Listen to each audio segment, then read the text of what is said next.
I'm Joe Baker. I'm the membership director here at Adventure Cycling. And I'd really like to thank all of you for your support of the organization and what has been a challenging year. We ended up canceling almost our entire tour slate. We managed to run one trip, which Scott will mention later. But it was a pretty big financial hit to the organization. And the thing that's really gotten us through this difficult period is our members have really stepped up. We had a record number of people join as life members this year. We had a 50% increase in people joining as high-level members. People renewed early. They renewed for 2 years. And when we asked them why, a lot of people said, well, we just figured you needed a little help and we wanted to help out if we could. And it really did. It's made a huge difference to our organization. Both our membership department and our development department hit budget, and we're able to cover some of the loss from the tours program. So thank you all so much for that. It's allowed us to continue to support bike travel, to launch new initiatives, the initiatives Scott will be talking about today. So we've been able to keep moving forward, even though we're mostly working remotely, and it's been an interesting year. I did want to say, because this is my job, we do have a couple of opportunities coming up between now and the end of the year when you can help us out some more. You should be receiving either this week or next week our quarterly appeal. We'll also have just launched our gift program, where if you renew between now and the end of the year, you can give gift memberships to Adventure Cycling for half cost, and give as many as you want to. If you're a life member, you can do that also. So, and then due to some generous donors, we have a match fund for life memberships. So normally we don't have that available, but between now and the end of the year, if you join as a life member, one of those donors will donate the equal amount. So you'll have double the impact on the organization. Well, anyway, that's the sales pitch. And I did want to say that the initiatives that Scott's presenting are ones that really came out of feedback from our members. There was a long consultation process developing our 2018 strategic plan.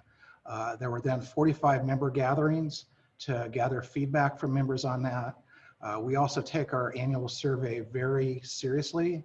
We had almost 10,000 people respond this last year. We read every comment.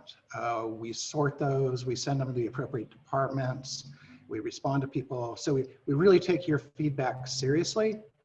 And during this presentation, if you've got any questions, any comments, please post them up in the chat window, and we'll have time to answer questions at the end, and there'll be a few breaks in the middle where Scott will be asking some questions. So anyway, thank you all for being members. We really appreciate it. And let me turn things over to Scott. Great, thanks, Joe. One thing, so I got here in January. I'll talk a little about my history and kind of arrival. It's been amazing just listening to Joe and his passion, enthusiasm. The staff that are here, just such high level of commitment, capacity, talent, and the members. So thanks for joining us today. It's been super humbling for me to be here during this time. I feel so grateful to have this position and to be in service to bike travel and you all. The stories that I've heard from members and the conversations I've had have been profound and moving. People that have called Adventure Cycling their church, and just like really deeply transformational experiences that many of you have shared with me and that have had through your experiences with Adventure Cycling. And I just think it's a very humbling and unique position for me to be a part of that. So I want to acknowledge and say thanks. I'm going to share my screen here.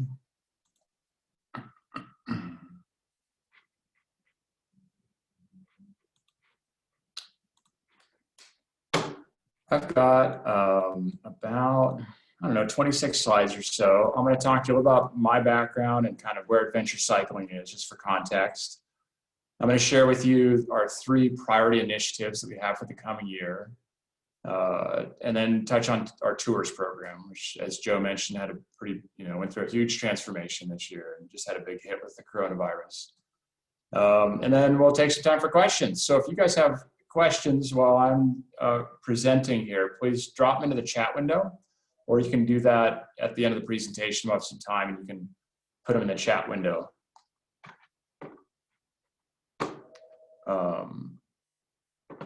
And then Joe will help to coordinate that. Can everybody hear me okay? I think a thumbs up from the folks on video. Yeah, great. Okay, cool. Just saw Sue's comment there. I want to make sure I wasn't on mute or something crazy. Great. So a little background. As most of you probably know, I joined adventure cycling on January 6th of this year. Crazy time for all of us. I'm no exception here. But to come in, I had 2.5 months on the ground in the office with the staff, starting to get up to speed. And then, as we all know, coronavirus kind of took our lives sideways in so many ways. And our office has been in pretty much a work from home status since mid-March. Again, as many of you have experienced and probably impacted similarly. And just really grateful for the staff we have here and the capacity to make that transition happen and still get, membership questions answered, support provided, the magazine gone out on schedule throughout this time, and just wanted to acknowledge and thank the staff for that amazing effort through these difficult times. A little bit of my background. I, in my 20s, got into bike touring. Did my first trip down the California coast when I was in college. And then just out of college, I did a trip in Mexico, central Mexico for a couple weeks. And then a few years after that, I was a river guide in Moab. And then after the end of the river season, I flew up to Alaska. So I got up there in the fall with my bicycle, one-way ticket, put my bike together in the airport, and headed back to Montana where my girlfriend was staying, living at the time, going to college. And those experiences, like you, had this profound impact on me, on who I am, how I communicate, how I see the world, the decision-making process that I enter into when something important comes before me. And something I carried with me for all those years. In the meantime, then I started and ran another nonprofit that it was a multinational group with about 100 staff and offices in 5 countries. And then had this opportunity to kind of come back to what I consider my roots and something that changed me really profoundly and had a huge impact on who I am. And had the chance this spring to spend a week on the Great Divide, bike packing, and just really reconnect to what it means to be out there on your bicycle and, traveling through these areas with that vulnerability and ability to connect with the people you meet and the places you see along the way. And as we look to the future, and I share a little about where we're going, we and I must recognize that we could not be here today without this strong foundation of the adventure cycling community and our members. You all are our spokes who built this organization and provided the inspiration and financial capacity to deliver our mission. Today, we can proudly share that we have completed 50,000 miles of mapped bicycle routes. And this accomplishment is more than 40 years in the making. And it's not something we could have done without you all being out there, providing us information, tips, feedback, ideas. And it's a huge accomplishment. The COVID pandemic has presented a challenge unlike any adventure cycling has faced previously. But amidst this challenging landscape, our members have remained our focus and an incredible bright spot in 2020. Like Joe mentioned, thanks to the membership and the strong support we've had in terms of renewals and donations and new members, that's what really kept us going and kept us strong through these really difficult times of the coronavirus. And we didn't have the in-person events that we normally had. We couldn't run tours. We didn't have visitors coming into our office building. We still had cyclists come by, but the office was closed, so we didn't have that direct interaction. So we found other ways to keep you all, our members, connected to bike travel with the release of the Parks, Peaks, and Prairies route, the virtual trainings and events, including this one, and the different Zoom calls and Facebook events we've had, a restructured Biker Park Day and Bike Travel Weekend, and to focus on how we can get it within that context and that structure, smaller groups out riding safely. We also put together a new member newsletter. It goes out every month. We've got the Dynamo Jenny podcast that was just released this year, and continued investment and engagement through the Adventure Cyclist magazine that I hope y'all are enjoying. That was one bright spot we all had. We knew this would show up in our mailboxes each month and just connect us to what was, you know, changed for many of us in terms of the travel plans and touring plans we had this summer. And we believe that by continuing our member engagement, new ways, we have the power together to move forward and reach broader horizons for the bike travel community.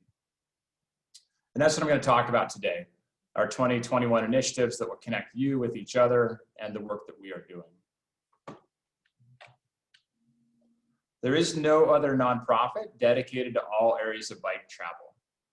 Education, advocacy, tours, gear, and mapping, based on all the talented leaders and innovators that came before us. Today, the adventure cycling team is uniquely suited and passionately dedicated to growing our community. As you all may know, in the 2018 strategic plan, there was an update. We did the plan and we updated the mission statement to add this word connect. The whole reason for doing this was to begin a bit of a makeover of the organization from a membership of bike experts to a bike community. We wish not only to connect experienced bike travelers like yourselves, but also connect the whole spectrum of experience levels. And we believe that by building tangible tools for those connections, we can give voice to you, our members, and a voice to anyone interested in and passionate about bike travel. And our bold vision is to connect millions to the transformational power of bike travel to help each and every one of us discover our true north. All of us here today know how the slower pace of traveling in the open air touches us and changes us in ways we never imagined. And if we knock down the barriers, we will open our community to millions. So I want you to take a few minutes and just imagine what a movement might look like. Maybe what it feels like. Imagine where there aren't barriers to bike travel and where bike travel is a movement that becomes part of our American culture, maybe like the RV community. Close your eyes if it helps you kind of imagine, put yourself in that space, because I want you to share your ideas with us, maybe in the chat window. As you're ready, you can drop those into the chat. I'm going to give everybody about 10 seconds just to think about that. What does a movement, a bike travel movement look like?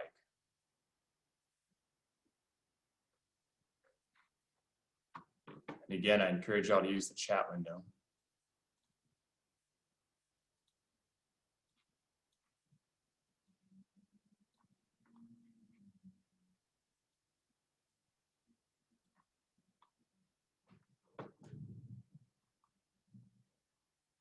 I love it. Freedom, family. These are good things.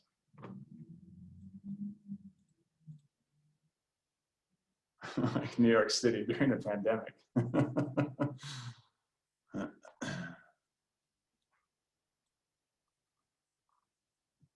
Just like these answers that are inspirational, we believe there is enormous potential to expand the bike travel community. The virus is new and still challenging us in many ways, but the allure of travel remains. The need to connect, meet new people, see new places, it's undeniable. Hiker biker campsites common everywhere. Great. And people need an outlet, somewhere to go, something to do. Bike sales and biking has surged. And we want to capitalize on this movement that is forming around us. And to do this, our main kind of overriding goal of these initiatives is to engage our current community, expand in our current members, expand our community, and diversify the community. We want to engage members by continuing to tap into your stories, your expertise, and in doing so, provide a platform to exchange knowledge and information with each other. We want to expand our reach to people who have not yet been exposed to bike travel, and to others who have been interested but not know how to overcome the barriers. And we want to diversify our community and connect people of all ages and backgrounds to the transformational power of bike travel. I would love to see this organization draw staff, tour leaders, members, board, and riders from the whole of our society. We're going to realize this part of my aspiration through a diversity of strategies. First, we have a great team committed to authentic storytelling from the wide variety of perspectives that you expect from us through both the Dynamo Jenny podcast and the magazine. Second, we'll focus engagement in diverse communities through our new initiatives. And third, we're going to use our internal influence through staff education and HR policy updates. When I talk about diversity, this isn't any radical departure from current operations, since at the heart of a great bike tour is meeting people who are different and the process of connecting, learning, building trust, and understanding with them. And this is the fundamental process of connecting our community. That spirit of connecting in order to bring bike travel to millions is the cornerstone of our initiatives for 2021 and beyond. So like Joe mentioned, we've requested your feedback and engaged you through surveys, strategic plan work, and community gatherings, and we have listened. These are the primary results of that feedback: safety, navigation, and access. And these are our solutions. All of these programs address the biggest challenges while building greater connection. Our safety program addresses the basic need of safety on the road. Our cyclist choice, which is part of digital navigation, that will provide the tools for digital wayfinding to the best routes and services for the bike traveler and for cycling. And our short trips program that opens access to bike travel. So I got another question for you. Another time to kind of jump in the chat window with your thoughts. Wondering, what is your number one safety concern for yourself and others when you're on the road?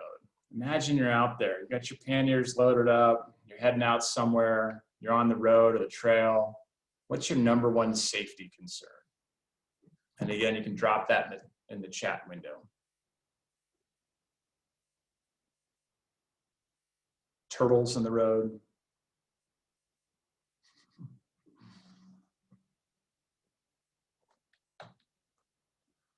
And we envision a world where personal safety is not a barrier to bicycle travel.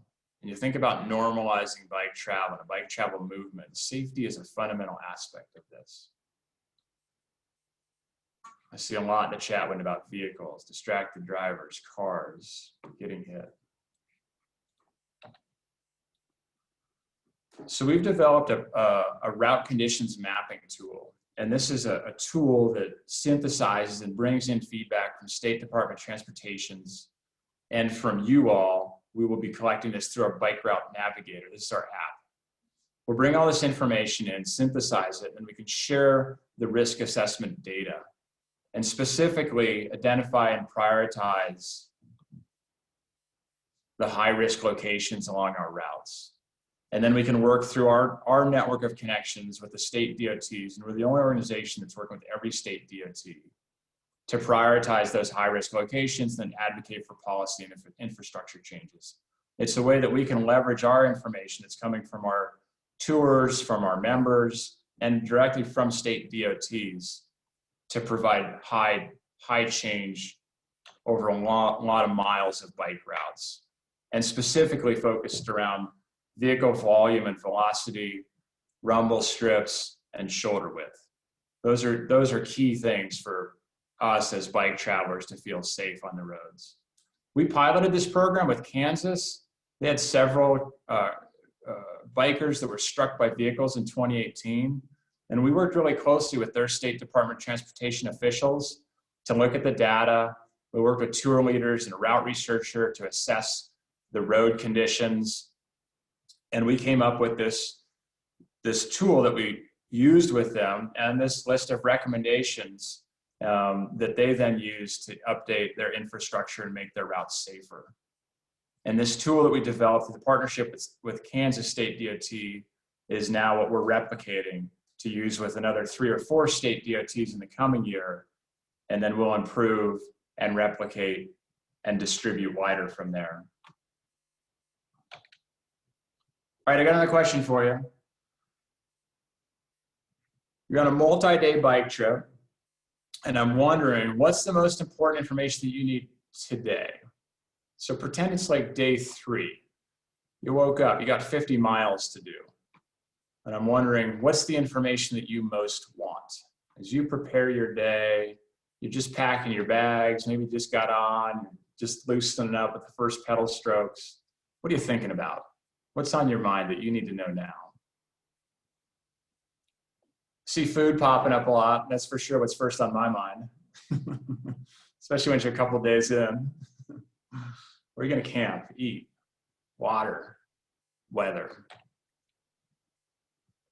We envision a world where novice and experienced riders connect and support each other in each new bike and travel adventure. So when you're out on the road and you come across another bike traveler, these things that are listing in the chat window are things, same things you're asking about. Where'd you eat? Where'd you camp? Where's the next water stop? And we want that to be all available in the app. So this is our cyclist choice layer. And it's a place to share your recommendations for all the best places to ride and to stop. We're going to integrate all of our route information from the Adventure Cycling Route Network, the US Bicycle Route System, and our short trips that I'll talk about in just a minute. And this will be curated from our staff and available on the app to everybody. And it's a place to connect all of us in one place. So much like you appreciate seeing another bike traveler down the road and crossing paths, or maybe going the same direction and passing each other, it's that same kind of information and connection that you'll have available in your hand with our Bicycle Route Navigator app. Our digital navigation tools are a key component engaging new generations and diverse populations in bike travel and helping us to achieve that goal of engaging, expanding, and diversifying our community. All right, here's my last question for you. Kind of curious to dial it back a little bit. Think about that first trip you went on. Like I mentioned to you, my first trip was down the California coast. I was in college and bought a plane ticket to San Francisco and pedaled back home to UC Santa Barbara. What's the one word you'd use to describe your first bike trip? Drop it in the chat window. You guys are already doing it. That's great. Transformative, pride, escape, amazing. Mine was awesome. Like I still remember specific days and hills and people I met from that ride. And that was a long time ago, longer than I care to admit. We envision a world where new riders have the support and knowledge to confidently embark on their first trip. I don't know how I came across Bike Centennial, but I have my Bike Centennial map from that trip. And that was like my source of inspiration and knowledge to bring me down the coast. Luckily, I had a camping background, I had a bicycle. A lot of people don't have those basic things and don't know how to do this. Supercalifragilisticexpialidocious. Thank you, Matthew. So many good things. And we want to provide that opportunity to more people. So our short tips program addresses the need for greater access for bike travel and constraints around time, money, fitness, and of course right now, constraints we all have with the pandemic. We're all looking for new adventures that are close to home. Cycling's taken off. We know that sales of bicycles and gear has gone out the roof over the last few months. We want to be the resource now and in the future that helps people take their interest in cycling to the next level and hopefully get out and try a trip with their bicycle. And that first overnight's often the biggest hurdle for bike travel. You know, do I leave from home or somewhere else? What road should I take? How do I pack? Where am I going to stay? What's it all going to cost?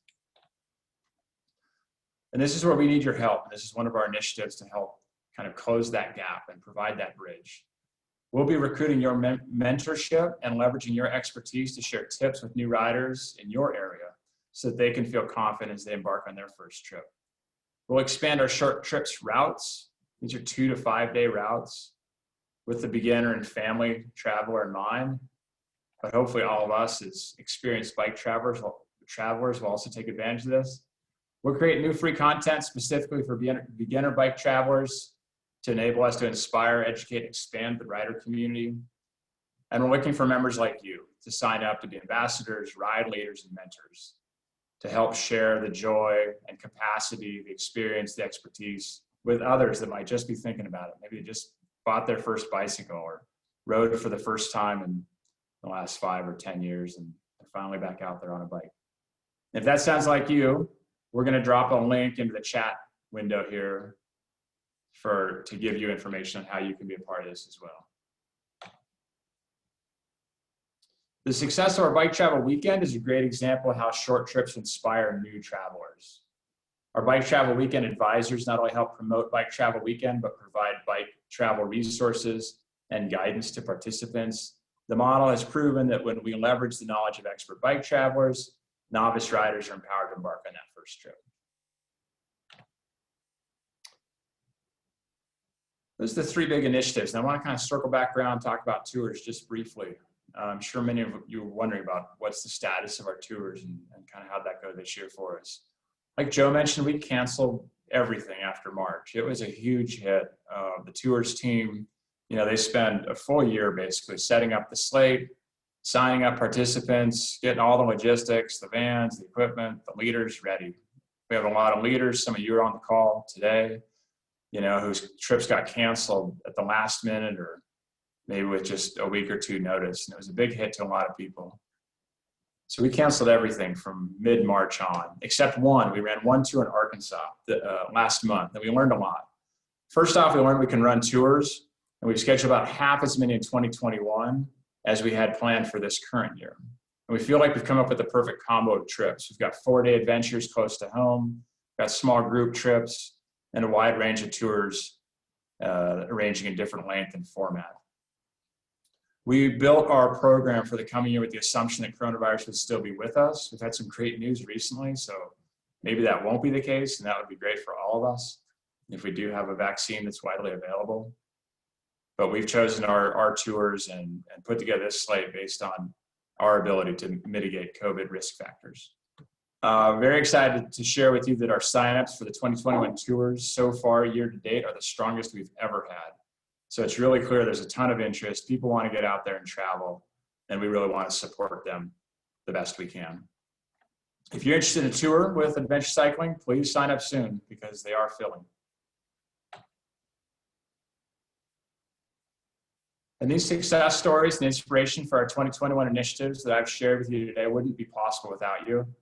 We believe that by building greater connections with our members for a greater cause, we will create huge impact on our industry and, more importantly, on people's lives. Together, we can create a world where we inspire imaginations and help each other find our true north. I just want to say before we go, kind of circling back around to Joe's, something he mentioned at the beginning, thank you to everyone who donates to our holiday appeal. That got mailed out this week. I got my letter, which is addressed to me and from me. Hopefully you got yours as well. And I just want to say thanks to everybody that contributes to that effort. This is the time of year we raise the funds to be successful for the next year for 2021 and supporting all this work I've shared with you. We've got a challenge fund of $300,000 available to match your donation. So you got the letter, hopefully you got your envelope with the, that looks like that, so we got the two. And we'll also put a link in the chat window if you'd prefer to donate online. That's it in terms of my presentation. I'd love to take a few minutes to answer questions. We can use the chat window for that as well. I haven't been looking through the questions in the chat window too carefully while I've been talking, so hopefully Joe will help me out if he's grabbed some of those and we can go from there. And thanks everybody for being here. It's just great to be with you all.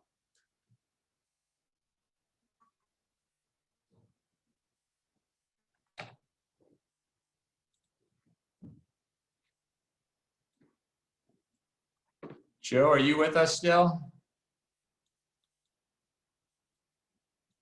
I am. All right, good. I think most of the questions got answered in the chat. That came all right.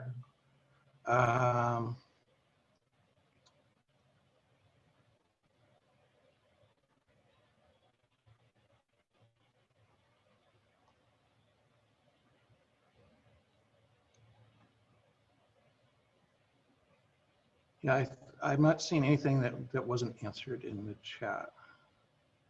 If you did ask something and you didn't get an answer, please just type it again.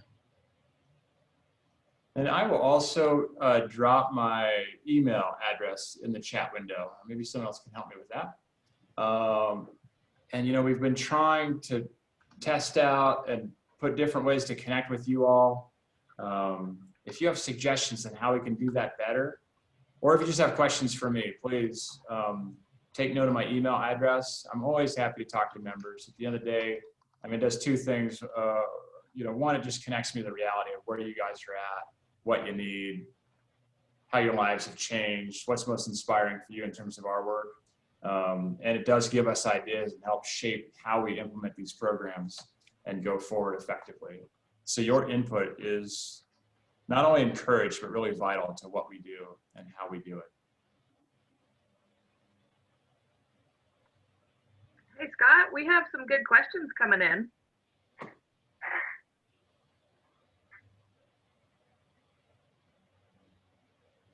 I'm going to stop my screen share. Awesome. Let me see if I can scroll through there. It's a Kate, you lot. see anything in particular there that's come up that I should? Let's see. How does cyclist choice differ from People for Bikes Ride Spot, which I am not familiar with? Yep. Yep. People for Bikes has an app called Ride Spot. The main thing that we're focused on is what is of highest interest to bike travelers. So it's really getting at those things that you guys dropped in that chat window. Where are you going to camp? Where are you going to get water? And there's a lot of stuff that we know in our community that you pick up from bikers that you might cross on your route, on your ride, that isn't readily available. It's much like our printed maps. You know, our printed maps that go to, if you're going to bike one of our routes, you want our printed maps. And in large part, that's because it's got information that's specific and of highest value to the bicycle traveler. So there's a ton of apps out there. It's a crowded space. We know that. And we're not trying to compete with everybody else. But we do want to provide a platform where our community can connect and we can provide information that's of value and can lift up and be of service to the entire community. And we have 50,000 people out there that can be a part of that. So that's a lot of power. Cool. It looks like we have some more questions coming in. Just curiosity about the short trips, and just to kind of group some questions, it looks like there's some interest in more discussion about the COVID safety precautions on short trips and tours. Yeah, I mean, in terms of short trips, like we see that as a short-term win and a long-term win. Like, and I tried to kind of touch on that in the presentation. You know, short-term is it allows us to get out and travel and provide information to you all and routes that are hopefully close to home.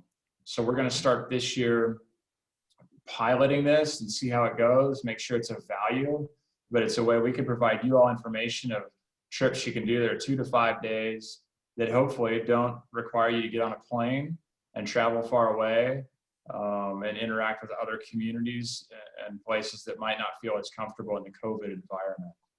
And then long term, it's something that we all, most of us, I anyways, do regularly. I got a couple kids, they're 10 and 13, and I work full time, you know, so I'm usually doing trips that are 2 to 5 days in length. And I love doing this. If I could take 3 months off, that'd be great. I see people stopping in the office and I get so jealous when I see them, but it's just not something I can do right now. So we see that as a long-term benefit too, that will be of value to our community, even beyond the coronavirus.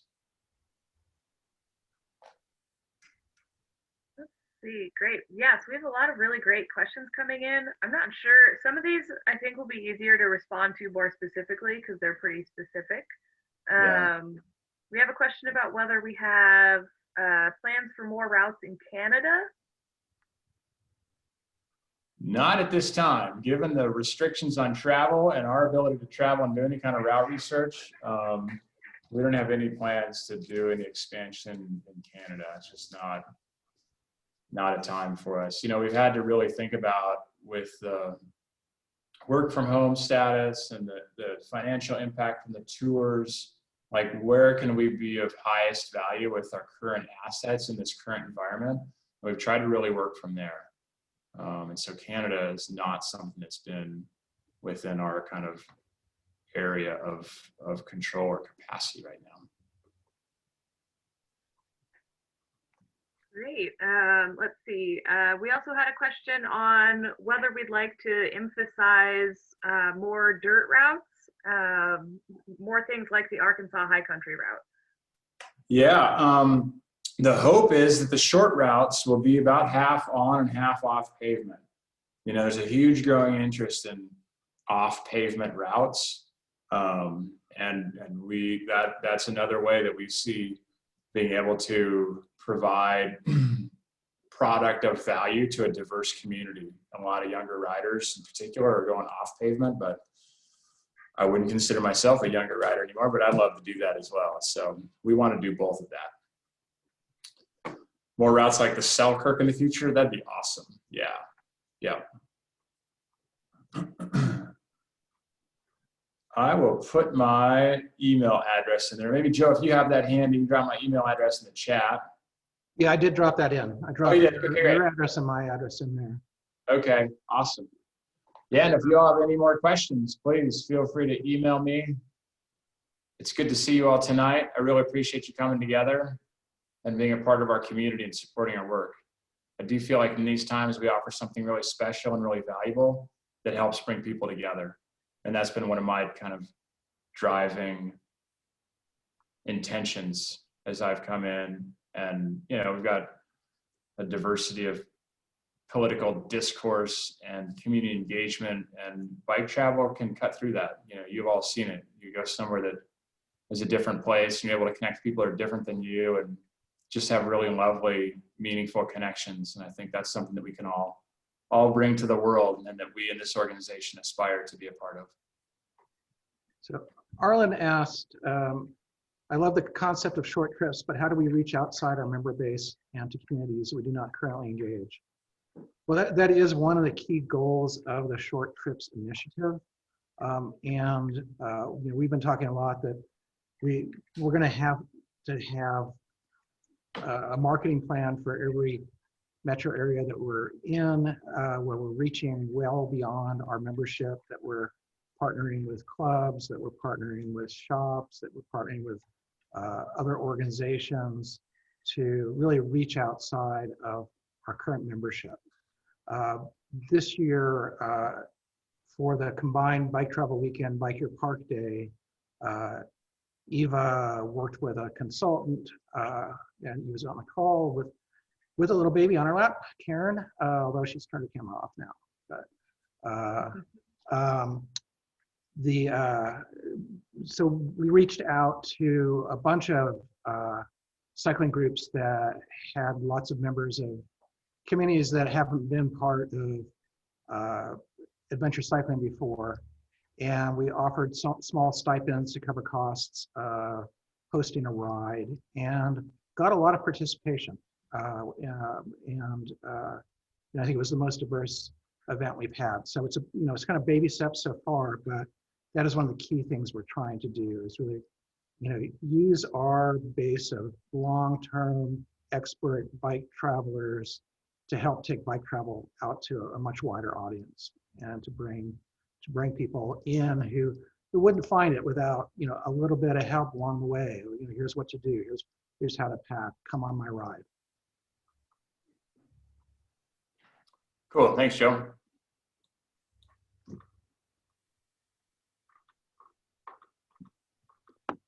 Just kind of scrolling through the comments here and see if there's anything else. All right. Well, thanks, everybody. Yeah, thanks, guys. Good to see you all. Thanks again for supporting the community and being part of what we deliver to the world. I hope you have bike travel plans in your near future.